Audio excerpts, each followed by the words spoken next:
प्रिय विद्यार्थियों, आप सभी का अभिज्ञान कोचिंग क्लासेज रतन अड्गे इस डिजिटल प्लेटफॉर्म पर हार्दिक अभिनंदन और स्वागत।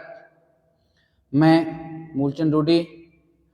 आज से हम शुरू करने जा रहे हैं एक नई शुरुआत, हिंदी व्याकरण की प्रश्नोत्तरी।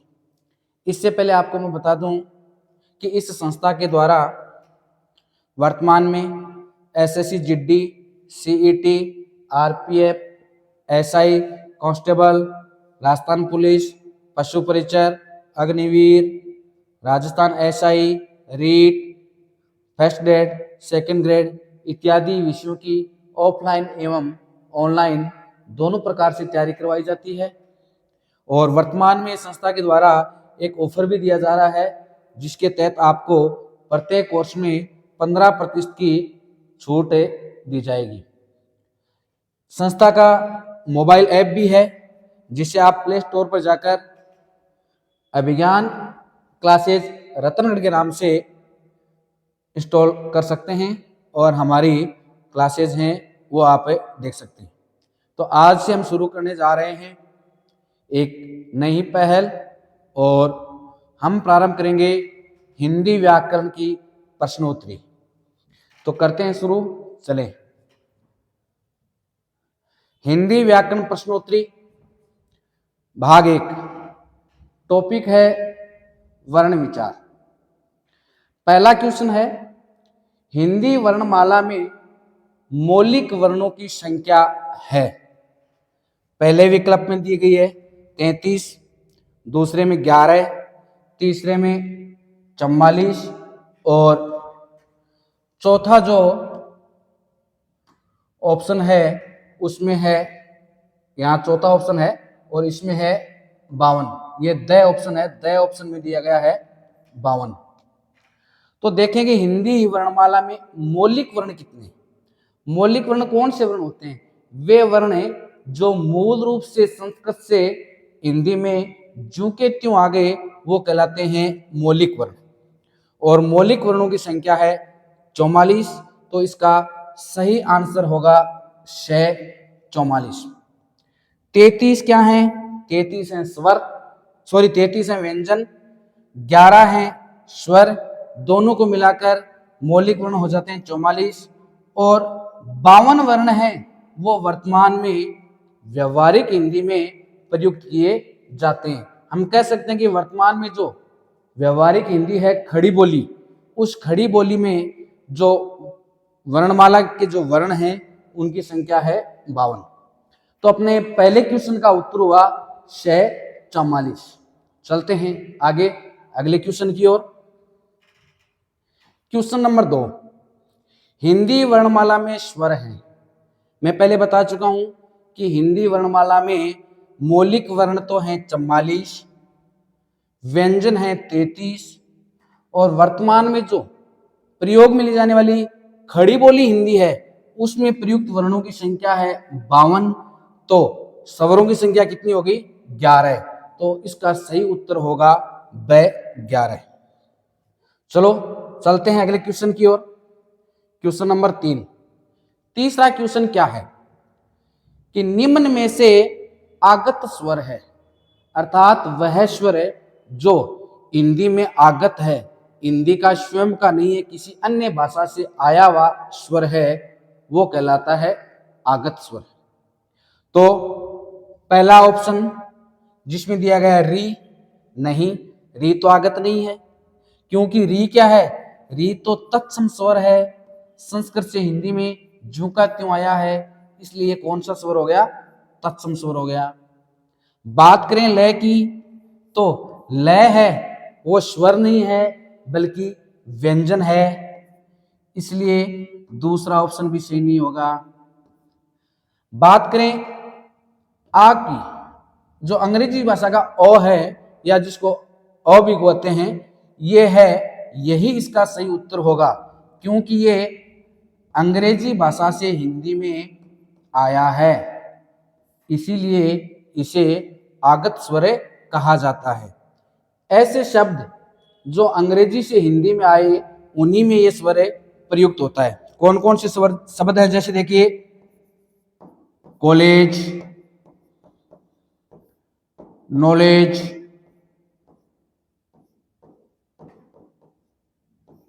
डॉक्टर,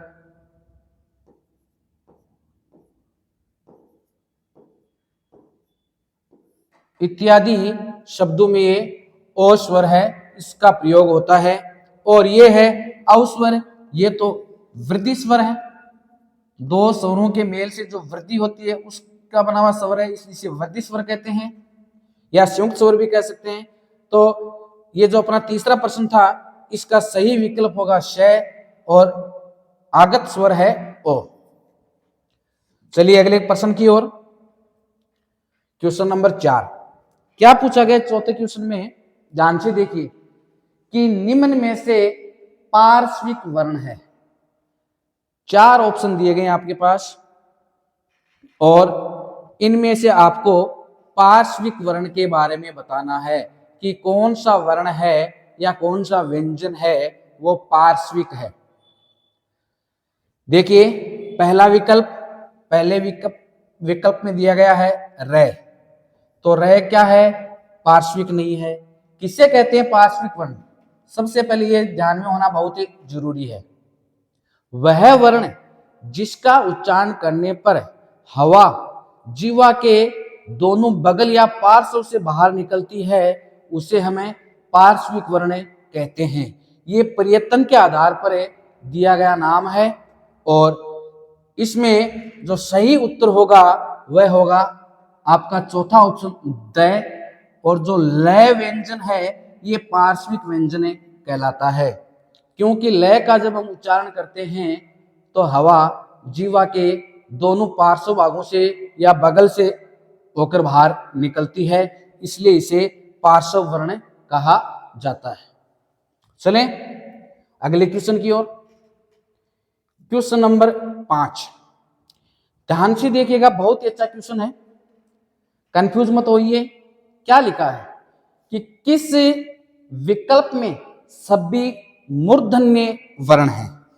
पूछा क्या गया है कि किस विकल्प में सभी मूर्धन्य वर्ण हैं, यानी कौन से वर्ण पूछे गए हैं, मूर्धन्य वर्ण। मूर्धन्य वर्ण कौन से होते हैं, वे वर्ण जिनका उच्चारण करने पर जिह्वा का अग्रभाग है वो मूर्धा को स्पर्श करे। किसको स्पर्श करे, मूर्धा को स्पर्श करे, वो वर्ण है वो मूर्धन्य वर्ण कहलाते हैं। अब हम देखेंगे पहले विकल्प की ओर बढ़ते हैं आगे। पहला विकल्प है टे, ठे, डे, ढे और लय।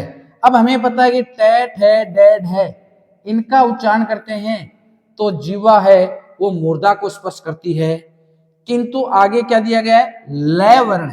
लय वर्ण का उच्चारण स्थान है मूर्धा नहीं है, लय का उच्चारण करते हैं तो जीवा दांतों को स्पर्श करती है, इसलिए ये क्या माना जाएगा, दंते वर्ण माना जाएगा। इसलिए इसका जो पहला ऑप्शन है वो गलत है। ऑप्शन नंबर 2 देखिए, ये तो बराबर हैं, टैट है, डेड है, कोई दिक्कत नहीं, मूर्धन्य वर्ण है ये तो। लेकिन आगे कौन सा वर्ण दिया गया है, ये वर्ण। ये वर्ण है, इसका उच्चारण करने पर जीवा तालु को स्पर्श करती है, इसलिए ये तालव्य वर्ण कहलाते हैं। तो ये का उच्चारण स्थान क्या हो गया, तालव्य। इसलिए जो ये है वो भी तालव्य में गिना जाएगा, तो ये ऑप्शन भी आपका गलत है। ऑप्शन नंबर 3 पर जाइए। टैट है, डेड है, बिल्कुल मूर्धन्य है, लेकिन जो आगे है वर्ण है उसका उच्चारण स्थान कंठ है, इसलिए है को हम कहेंगे कंठीय वर्ण, इसलिए ये ऑप्शन भी आपका सही नहीं होगा। तो बचा कौन सा ऑप्शन, द ऑप्शन है, उसमें चारों तो टैट है, डेड है, उसके बाद में दिया गया री स्वर, तो बिल्कुल सही है, री स्वर है, इसका उच्चारण स्थान भी मूर्धा है, इसलिए इस ऑप्शन में पांचों वर्ण हैं वो मूर्धन्य है, इनका उच्चारण स्थान मूर्धा है। अब हम बात कर लेते हैं कि मूर्धा को स्पर्श करने वाले कौन से ऐसे वर्ण हैं जिनका उच्चारण जीवा के द्वारा मूर्धा को स्पर्श करने पर होता है। तो ये होते हैं ट, ठ, ड, ढ, उसके बाद में ण तो होगा ही होगा, री, रे और श, ये वर्ण हैं, ये मूर्धन्य वर्ण कहलाते हैं। तो इस प्रकार इस पांचवें प्रश्न का सही उत्तर होगा ऑप्शन ड। ठीक है, चलें अगले क्वेश्चन की ओर। चलो बढ़ते हैं आगे। और क्वेश्चन नंबर 6 क्या पूछा गया है? प्रश्न नंबर 6 में, प्रश्न नंबर 6 में पूछा गया है अनुस्वार का उच्चारण स्थान है। क्या पूछा गया है? कि अनुस्वार का उच्चारण स्थान है। अब हमें क्या बताना है? अनुस्वार का उच्चारण स्थान बताना है। तो चलें उस टेबल की ओर जिसमें यह बताया गया है कि किस वर्ण का उच्चारण स्थान क्या है। तो सबसे पहले हम देखें कि दिया गया है पहले विकल्प में कंठ। कंठ का या जो कंठ उच्चारण स्थान है उससे कौन कौन से वर्ण उच्चारित होते हैं? तो एक तो होते हैं ए, आ, कैसे, कैवर के पांचों न तक और है और विसर्ग। ये कंठ से उच्चारित होने वाले वर्ण हैं। पूछा किसका गया है? अनुस्वार का पूछा गया है। तो इसका मतलब कंठ से उच्चारित होने वाले वर्णों में अनुस्वार शामिल नहीं है। बात करें तालु, कि तालु से कौन कौन से स्वर हैं या व्यंजन हैं वो उच्चारित होते हैं। तो तालु से उच्चारित होने वाले वर्ण कौन कौन से हैं? ई, च, छ, ज, झ, ये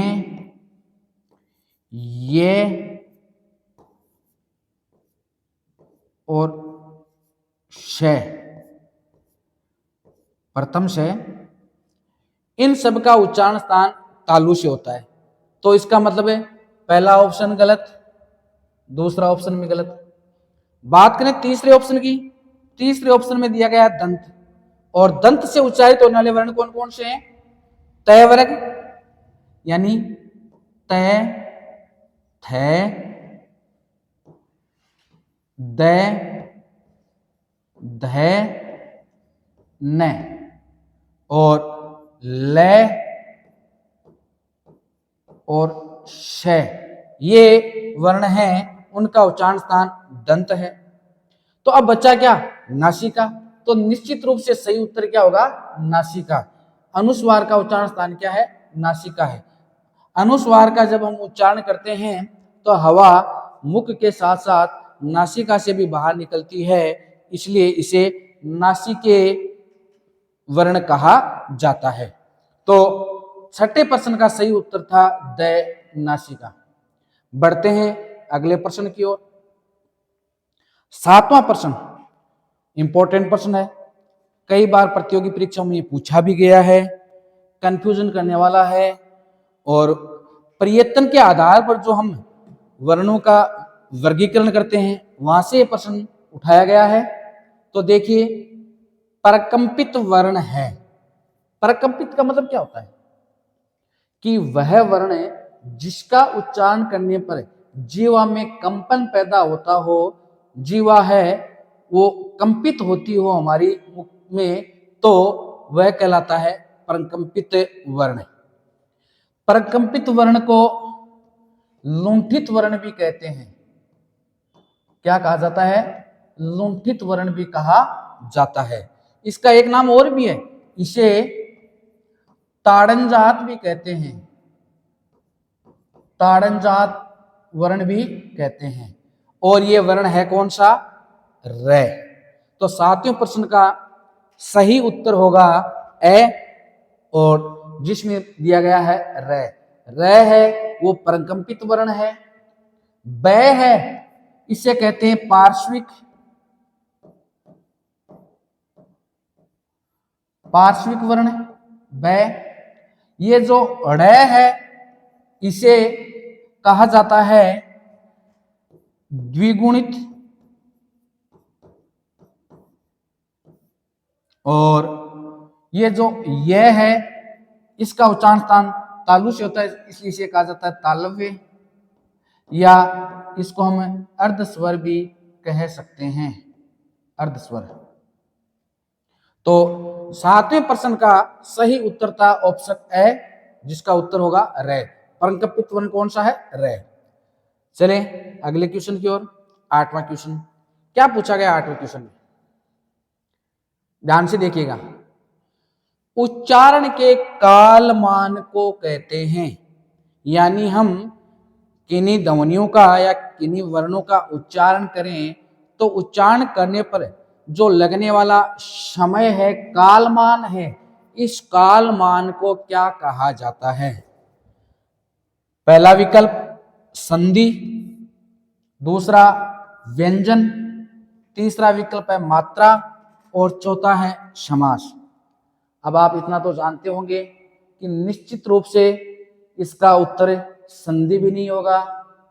संधि तो क्या होता है? दो या दो से अधिक वर्णों का परस्पर मेल होता है, जो विकार परिवर्तन होता है उसे संधि कहते हैं। व्यंजन, व्यंजन तो एक वर्णों का प्रकार है, भेद है। वे वर्ण जिनका उच्चारण करने पर मुखांग परस्पर स्पर्श करते हों वे वर्ण व्यंजन कहलाते हैं। बात है तीसरे ऑप्शन में, तो तीसरा ऑप्शन समास नहीं। समास में तो क्या होता है?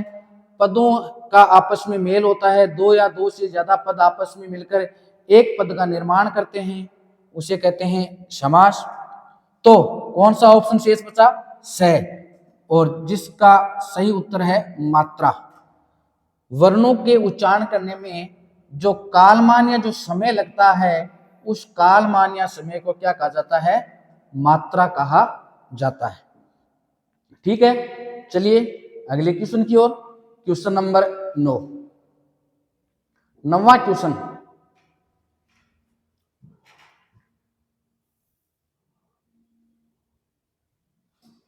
क्या पूछा गया है? नौवें क्वेश्चन ध्यान से देखना। निम्न में से असत्य कथन है। चार कथन दिए गए हैं और इन चार कथनों में से एक कथन है वो असत्य है। हमें उस असत्य कथन का पता लगाना है। देखते हैं, बहुत ही अच्छा प्रश्न है ये, निश्चित रूप से प्रतियोगी परीक्षाओं में पूछे जाने वाला प्रश्न है, और जिस विद्यार्थी ने बहुत ही अच्छी तरह से तैयारी की है, डीपली पढ़ा है, वही विद्यार्थी इस प्रश्न को हल कर सकता है। पहला ऑप्शन क्या है कि च है वो अघोष, तालव्य, अल्प प्राण है। अब हमें पता होना चाहिए कि अघोष कौन से वर्ण होते हैं, तालव्य कौन से होते हैं, अल्प प्राण कौन से होते हैं। बात करें हम अघोष वर्णों की, अघोष वर्ण वो होते हैं जिनका उच्चारण करने पर स्वर तंत्री में किसी भी प्रकार का कोई कंपन नहीं हो, कोई घोष नहीं हो, कोई नाद नहीं हो, तो उसे कहते हैं अघोष। और ये कौन कौन से होते हैं? ये होते हैं वर्णों के पहले और दूसरे। तालव्य, तालव्य वर्ण वो होते हैं जिनका उच्चारण करने पर जीवा तालु को स्पर्श करती हो। तो च है वो अघोष भी है क्योंकि च वर्ग का पहला वर्ण है। तो अघोष में होते हैं वर्गों के पहले और दूसरे। तालव्य में जिनका उच्चारण करने पर जीवा तालु को स्पर्श करती है वो कहलाते हैं तालव्य वर्ण, और च है वो निश्चित रूप से तालव्य वर्ण है। अल्प प्राण, अल्प प्राण कौन से वर्ण होते हैं? वह वर्ण जिनका उच्चारण करने पर श्वास की मात्रा कम लगती हो, अल्प प्राण की आवश्यकता होती हो, उसे अल्प प्राण वर्ण कहा जाता है। और हिंदी वर्णमाला में अल्प प्राण वर्ण कौन से होते हैं? वर्गों के पहले, तीसरे और पांचवें वर्ण होते हैं, वो होते हैं अल्प प्राण। तो अब आप देखिए, दोबारा विकल्प पर आइए कि ए जो विकल्प में दिया गया है च ए घोष है, बिल्कुल बात सही है, क्योंकि ए घोष में आते हैं पहला और दूसरा वर्ण, च पहला वर्ण है। तालव्य है, निश्चित रूप से तालव्य है। अल्प प्राण है, बिल्कुल अल्प प्राण होते हैं 1, 3, 5 यानी 135। तो च है वो 1 नंबर का वर्ण है वर्ग का, तो निश्चित रूप से पहला तो बिल्कुल सत्य है। नंबर 2 पर देखिए, ध स घोष महाप्राण दंते है। देखिए एक बार विचार कीजिए, ध स घोष कौन से होते हैं? स घोष वे वर्ण हैं जिनका उच्चारण करने पर हमारी स्वर तंत्री में नाद, कंपन या गूंज या घोष होता है, उसे सहघोष वर्ण कहते हैं। और ये वर्ण कौन कौन से होते हैं? वर्गों के तीसरे, चौथे और पांचवें वर्ण। तीसरा, चौथा, पांचवा। तो तीसरा वर्ण है द, चौथा वर्ण है, बिल्कुल सही है, वर्ग में आ रहा है, ये तो सहघोष भी है। महाप्राण में आते हैं दूसरा और चौथा। महाप्राण में कौन कौन से आएंगे? वर्गों के दूसरे वर्ण और चौथे वर्ण। निश्चित रूप से दूसरा और चौथा है, ये भी महाप्राण है। तो ध चौथा है तो महाप्राण है। दंते वे वर्ण जिनका उच्चारण करने पर जिह्वा दांतों को स्पर्श करती हो, वो कहलाते हैं दंते वर्ण। और दंते वर्ण में त, थ, द, द, न, तो निश्चित रूप से द है वो दंते भी है, इसलिए आपका पहला विकल्प भी सत्य है, दूसरा भी सत्य है। बात करें तीसरे विकल्प की, चलो चलिए, क्या है तीसरे विकल्प में? ब वर्ण स घोष ओष्टे महाप्राण। अब आप देखिए, स घोष कौन से होते हैं? पहले और दूसरे। तो ब दूसरा है स घोष में। स घोष होते हैं क्या? स घोष होते हैं तीसरे, चौथे, पांचवें, और ब है दूसरा, इसलिए स घोष नहीं है। ओष्टे बिल्कुल है, ब का उच्चारण स्थान ओष्टे है। ब का जब हम उच्चारण करें तो ब का उच्चारण करने पर जीवा ओष्टों को स्पर्श करती है, तो ये ओष्टे भी है। और महाप्राण, महाप्राण वर्ण कौन से होते हैं? दूसरे और चौथे। तो ब दूसरा वर्ण है, इसलिए महाप्राण भी है, लेकिन क्या नहीं है? स घोष नहीं है। क्या है? ए घोष है। अतः ये ऑप्शन है वो क्या हो गया? असत्य। और चौथा ऑप्शन आपका, उसमें ख कंटे है, बिल्कुल महाप्राण है, दूसरा वर्ण है इसलिए महाप्राण भी है, और दूसरा है इसलिए ए घोष भी है, तो ये भी सही है। तो असत्य कथन कौन सा हुआ? तीसरा। तो इस प्रकार इसे 90% का सही उत्तर होगा श। ठीक है, चलें आगे की ओर। चलिए क्वेश्चन नंबर 10 में, क्वेश्चन नंबर 10 क्या पूछा गया है कि उच्चारण की प्रकृति और प्रयत्न के अनुसार ढ, और यहां है ढ, नीचे नुक्ता लगा हुआ है, ढ और ढ व्यंजन की सही संज्ञा है। अर्थात ढ और ढ को हमें किस नाम से पुकारते हैं? तो देखिए, पहला ऑप्शन लुंठित, दूसरा पार्श्विक, तीसरा अनुनासिक, और चौथा है उत्क्षिप्त। अब देखिए लुंठित किसे कहते हैं? पिछले प्रश्न में मैंने एक बताया था कि लुंठित वर्ण है वो प्रकंपित को ही कहा जाता है, और वो है र। पार्श्विक है ये कहते हैं लय को। अनुनासिक, अनुनासिक कौन से होते हैं? वे व्यंजन या वे स्वर है जिनका उच्चारण करने पर हवा नासिका के अनुसार निकले वो अनुनासिक। अब बात आ गई किनकी, ड़ और ढ की। ड़ और ढ दो ऐसे वर्ण हैं जो क्या हैं, जिनका उच्चारण करने पर जिनका उच्चारण करने पर जीवा तुरंत झटके के साथ ऊपर से नीचे आकर गिरती है, और इसीलिए उन्हें क्या कहा जाता है, उत्क्षिप्त। उत्क्षिप्त का अर्थ होता है फेंके हुए। ऐसा लगता है कि उच्चारण करने पर इनको फेंका गया है, इसलिए ड़ और ढ हैं दोनों कहलाते हैं उत्क्षिप्त वर्ण। तो इस प्रश्न का सही उत्तर होगा द। देखिए दोबारा देखिए एक बार, र है लुंठित, ब में पार्श्विक होता है लय व्यंजन, अनुनासिक है नहीं, ड़ और ढ क्या हो गए, उत्क्षिप्त। तो 10वें प्रश्न का सही उत्तर होगा द, उत्क्षिप्त। चले अगले प्रश्न की ओर। 11वां प्रश्न बहुत ही शानदार प्रश्न है ये, ध्यान से देखना। निम्नलिखित में से अग्र, संवृत्त और अवृत्ताकार स्वर है। 3 चीजें दी गई हैं इसमें। ये वर्णों का उच्चारण करते हैं, उच्चारण का जो वर्गीकरण किया गया है, उस वर्गीकरण के अंतर्गत कई प्रकार की वर्गीकरण है, उन सभी को शामिल करके ये प्रश्न बनाया गया है। क्या पूछा गया है, ऐसा कौन सा स्वर है जो अग्र है, जो संवृत्त है और जो अवृत्ताकार भी है। 3 चीजें, अवृत्ताकार, संवृत्त और अग्र।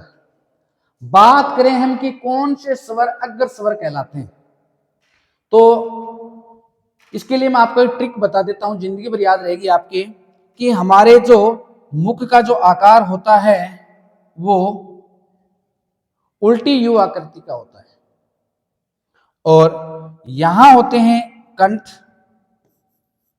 ये उच्चारण स्थान है कंठ, ये आपका है तालु, मूर्धा, दंत और ओष्ठ।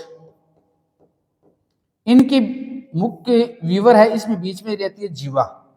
अब ये जो जीवा का भाग है, अगर किसी वर्ण या स्वर का उच्चारण करने पर जीवा का जो अग्र भाग है ये सक्रिय रहता है तो वो कहलाएगा अग्र स्वर। अगर जीवा का मध्य भाग क्रियाशील रहता है तो वो कहलाता है मध्य स्वर। और अगर जीवा का जो पीछे का भाग है वो यहां से सक्रिय रहता है तो वो कहलाता है पश्च स्वर। और इसको याद करने का एक साधारण सा तरीका है कि सबसे पहले आप मान लीजिए जीवा है, ये जीवा का अग्र भाग है, ये मध्य भाग है और ये पश्च भाग है। अब हमें क्या करना है, जो हमारी वर्णमाला है उनमें स्वरों की संख्या 11 है। 11 स्वरों में से सबसे पहले आप ए को निकाल दीजिए और ए को ले आइए मध्य स्वर में। ए क्या है, मध्य स्वर है। उसके बाद में आप देखिए कि अग्र और पश्च कौन से होते हैं। अब जो भी स्वर है जिनको लिखने पर 3 जैसी आकृति बनती है, 3 जैसी आकृति बनती है, वो कहलाएंगे सब के सब पश्च स्वर। जैसे आ, यहां देखो 3 जैसी आकृति बन रही है, उ, दीर्घ उ, उसके बाद में ओ और औ, ये कहलाते हैं पश्च स्वर। अब इनके बाद में जो शेष बच गए वो कहलाएंगे अग्र स्वर। तो अग्र स्वर में आप लिख सकते हैं ई, ए, आई। देखिए गिनिए, 3, 2, 5, 1, 6, 4, 10। अब री है, उस री को हम कहां मानेंगे, उस री को हम अग्र स्वर में ही गिनेंगे। तो इस प्रकार ये हो गए अग्र स्वर। पूछा क्या गया, अग्र स्वर कौन सा है। अब बाकी के कौन से उनको देखने की मैं कहता हूं शायद जरूरत ही नहीं है, यहां ही आपका प्रश्न है वो हल हो गया। अगर स्वर पूछा गया है ऊ तो पश्चिम में है, इसका मतलब ये ऑप्शन भी गलत है। ब में दिया गया है ओ भी ये रहा, तो ये ऑप्शन भी आपका गलत। श में दिया गया है ई ये रहा, तो ये ऑप्शन सही है। और द में दिया गया ए है मध्य स्वर, तो ये ऑप्शन भी गलत हो जाएगा। चलो आगे हमें आवश्यकता नहीं पड़ी, यही अपनी समस्या का समाधान हो गया। लेकिन फिर भी ध्यान में रखना बहुत जरूरी है कि संवृत स्वर कौन से होते हैं। वे स्वर जिनका उच्चारण करने पर जो मुख की आकृति है, या हम कह सकते हैं कि हमारे मुख या ओष्ठ में जो आकृति है, या मुख बिल्कुल न के बराबर कम खुलता है, वो कहलाते हैं संवृत स्वर। और संवृत स्वर में आते हैं ई ऊ, तो यहां ई ऑप्शन में। बात आ गई अवृत्ताकार स्वर। अवृत्ताकार स्वर कौन से होते हैं? वे स्वर जिनका उच्चारण करने पर ओष्ठों की आकृति वृत्त के समान गोल हो जाती है, वो तो कहलाते हैं वृत्ताकार। और जिनका उच्चारण करने पर ओष्ठों की आकृति गोल नहीं होती बल्कि ओष्ठ फैल जाते हैं, वो कहलाते हैं अवृत्ताकार। तो ई है वो अवृत्ताकार में भी है, ई संवृत भी है, और ई अगर स्वर भी है। इस प्रकार इस प्रश्न का सही उत्तर क्या होगा? E option number 6। चलें अगले प्रश्न की ओर। अगला प्रश्न है प्रश्न नंबर 12। निम्नलिखित में से वृत्तमुखी स्वर नहीं है। अब देखिए, शायद जो पिछला प्रश्न है उसी प्रश्न में इस प्रश्न का उत्तर छिपा हुआ है। वृत्तमुखी स्वर कौन से होते हैं? वे स्वर जिनका उच्चारण करने पर ओष्ठों की आकृति वृत्त के समान गोल हो जाती है, वृत्ताकार की हो जाती है, वही क्या कहलाते हैं? वृत्तमुखी स्वर कहलाते हैं। उ बिल्कुल सही है, ब में दीर्घ उ ये भी सही है, स में ओ भी सही है। इसका सही उत्तर होगा द में क्या है? आ। और आ का जब हम उच्चारण करते हैं तो ओष्ठों की आकृति गोल नहीं होती है, ओष्ठ फैल जाते हैं, इसलिए इसे प्रसृत स्वर भी कहा जाता है।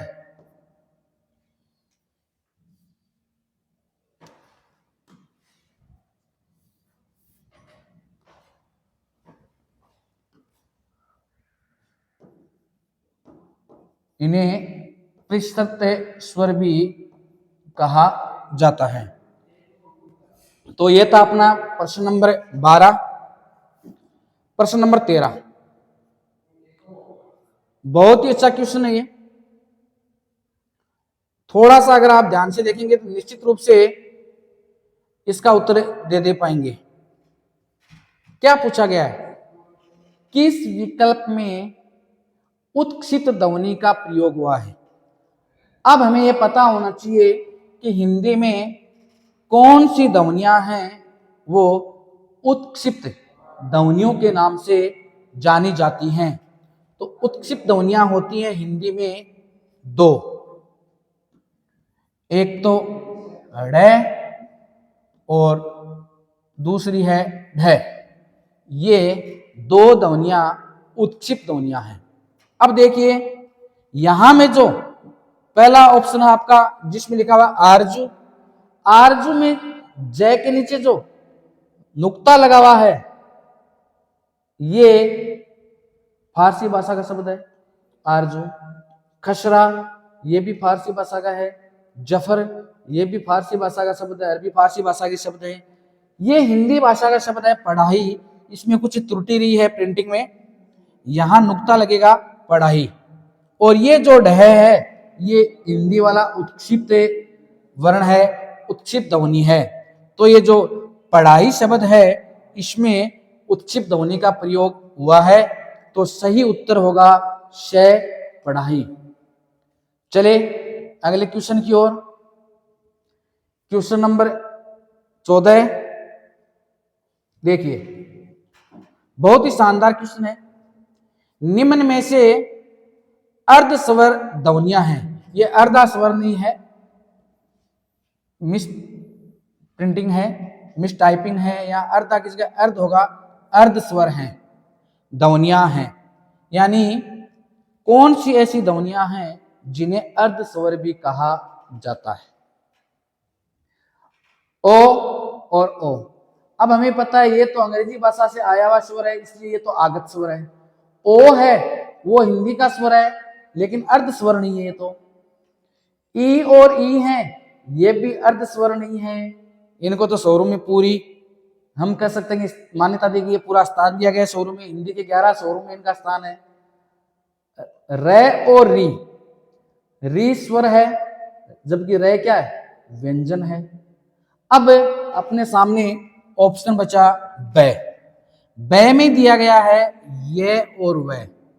ये और वह दो ऐसी ध्वनियां हैं, दो ऐसे व्यंजन हैं जिनकी स्थिति स्वरों और व्यंजनों के बीच की मानी जाती है, दोनों के मध्य की स्थिति मानी जाती है।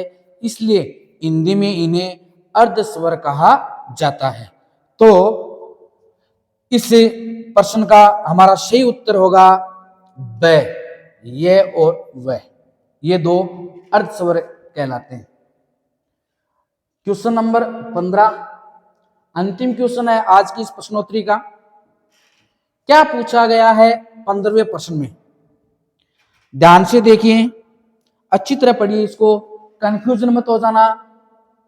इसमें दो चीजें पूछी गई हैं। क्या क्या? कि स्पर्श संघर्षी व्यंजन है, यानी ऐसे व्यंजन है जो स्पर्श भी हैं और संघर्षी भी है। कौन कौन से हैं? देखिए, स्पर्श व्यंजन कौन कौन से होते हैं? स्पर्श व्यंजनों की बात करें तो कै से लेकर मैं तक के 25 जो व्यंजन होते हैं वो स्पर्श व्यंजन कहलाते हैं। क्या कहलाते हैं? स्पर्श व्यंजन। कितने माने गए हैं? 25। कै से लेकर मैं तक के 25 जो व्यंजन होते हैं वो स्पर्श व्यंजन माने गए हैं। अब स्पर्श के साथ में क्या होने चाहिए? संघर्षी। संघर्षी किन्हें कहा गया है? वे व्यंजन जिनका उच्चारण करने पर हवा को संघर्ष करके मुख विवर में संघर्ष करके बाहर आना पड़े, वो कहलाते हैं संघर्षी वर्ण। अब हमें क्या पता करना है? स्पर्श वर्ण भी होने चाहिए और संघर्ष भी करने वाले भी होने चाहिए, यानी संघर्ष भी होने चाहिए। तो इसका हमारा सही ऑप्शन होगा ऑप्शन नंबर 2, च, छ, जय, झ। च, छ, जय, झ ये वर्ण हैं वो स्पर्श संघर्षी वर्ण कहलाते हैं। तो इस प्रकार ये थी आज की हमारी 15 प्रश्नों की प्रश्नोत्तरी। कैसी लगी? YouTube पर कमेंट बॉक्स में कमेंट करके जरूर बताना, ताकि हम हमारी कमियों को दूर कर सकें, कुछ और सुधार कर सकें। ये जो अगली स्लाइड है इसमें हमारे कोचिंग का जो मोबाइल एप्लीकेशन है उसके बारे में बताया गया है। आपको प्ले स्टोर पर अभिज्ञान क्लासेज रतनगढ़ के नाम से प्ले स्टोर पर आप सर्च करोगे तो हमारा मोबाइल ऐप भी आपको वहां मिल जाएगा, जिसे आप डाउनलोड कीजिए, इंस्टॉल कीजिए, अपने मोबाइल नंबर से रजिस्ट्रेशन कीजिए। एक बार आपने जिस मोबाइल नंबर के साथ जिस डिवाइस में इस ऐप को लॉगिन कर लिया है, रजिस्ट्रेशन कर लिया है, उसके बाद में आप डिवाइस से नहीं बदल सकते। तो इस बात का विशेष रूप से ध्यान रखें। अगली स्लाइड में देखिए, हमारी इस कोचिंग संस्थान के द्वारा जो बैच संचालित हैं, जो पाठ्यक्रम फिलहाल चलाए जा रहे हैं, उनका विवरण दिया गया है। तो मैं आशा करता हूं कि आज की अपनी क्लास आप सभी के लिए फायदेमंद रहेगी, और निश्चित रूप से आप हमें कमेंट करके बताएंगे कि क्या इसमें और सुधार किया जा सकता है। आप सभी का एक बार फिर से धन्यवाद।